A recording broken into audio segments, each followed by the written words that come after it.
ot biçinin qızğı vaxtıdır. Artıq ot yığımı da davam eləyir. Düzdür, təbiətin şıltaqlığından kəndçilər sınağa çəkilib bu il.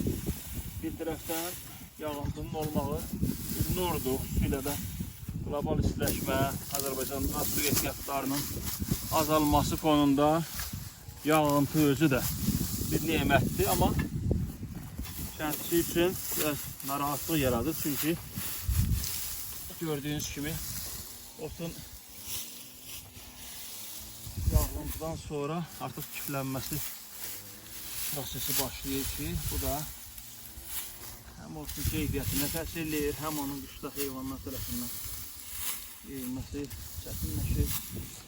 Amma istənilən halda zəhmətkeş insanlar bu əziyyətlərə qatlaşıb maksimum bu gözəl havadan istifadə edirlər ki, otu yığıb bağlaşırsınlar. Birinci bu ərazidə ot biçini qabıqlar. Biz uşaqkən dərgazdan istifadə olunardı.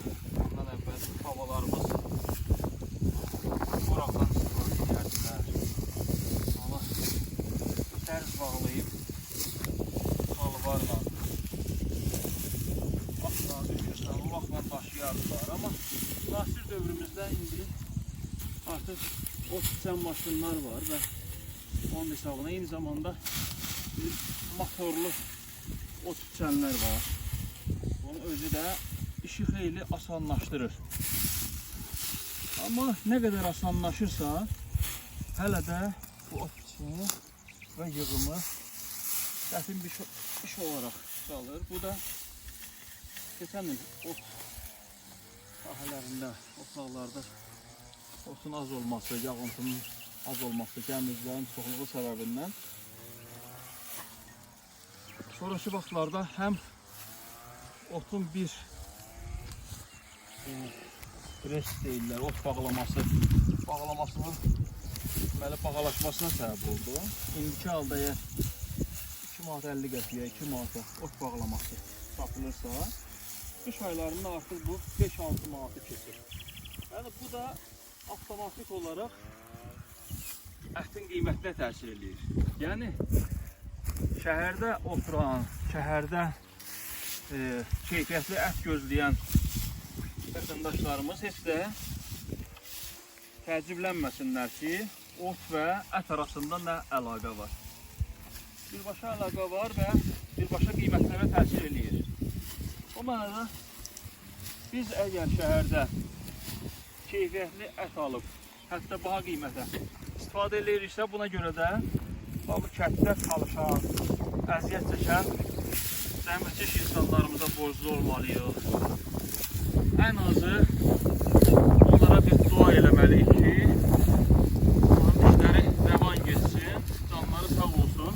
Bu əziyyətlərə qatlaşıb, həm özlərinin rifahı üçün çalışırlar, eyni zamanda digər insanlarımızla düşünüb məhsul bolluğuna bir töhfələr verirlər.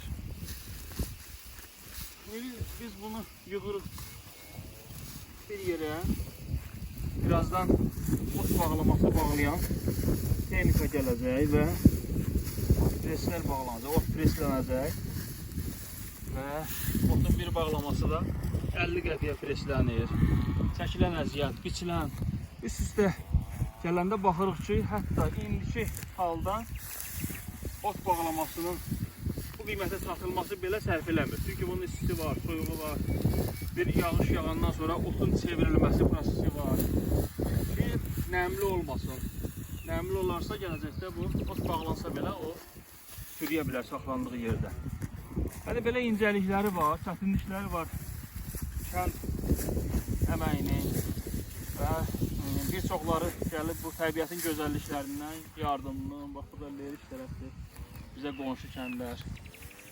Bu gözəlliklərdən zövq alıb qayıdırlar turistlərimiz, eyni zamanda qonaqlarımız.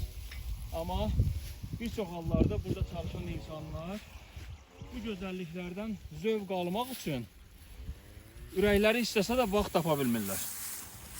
Çünki işlər bir-birini əvəz eləyir.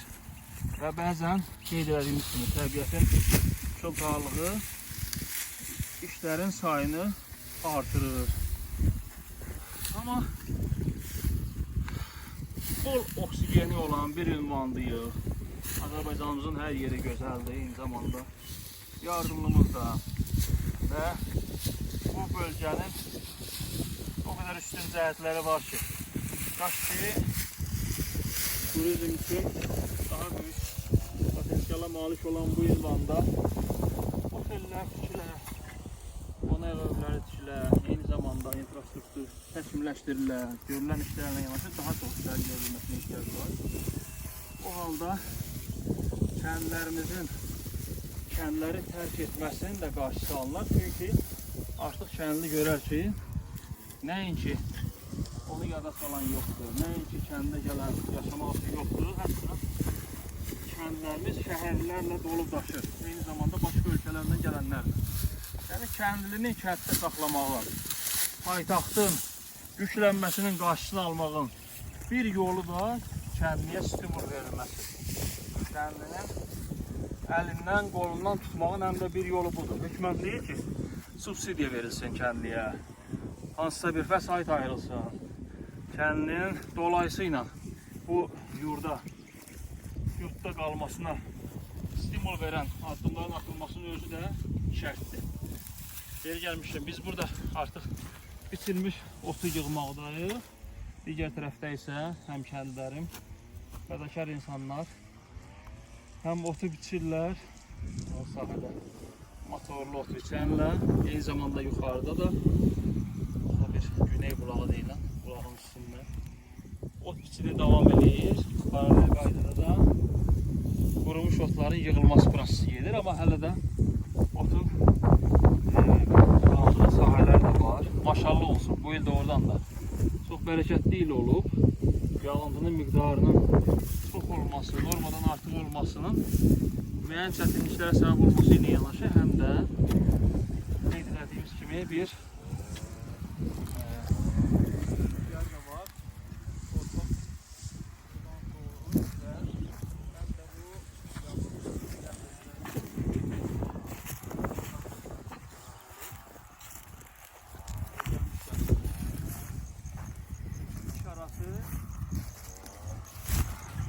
Termos çayımız da var ve termos çayının ne kadar önemli olduğunu bu əziyyətlərə qatlaşan insanlar daha yaxşı bilirlər və uşaqlıq xatirələrinə qaytardı məni. O zaman da biz iş arası bir çay fasiləsinə çıxardıq. O zaman termosu gətirib kəllə qəndə çay içəndən sonra elə bir ki yenidən bir istirahətdən qayıdırmış kimi bərpa olunardı. Biz də çayımıza başlayacağıq. Sizlərə də nuş olsun. İnşallah elimiz, obamız firavan günlər yaşasın. Vətənimiz abad olsun. Bol məhsullarımız hər zaman üzümüzü güldürsün. Allah'a ısmarladık. Allah'a emanet olun.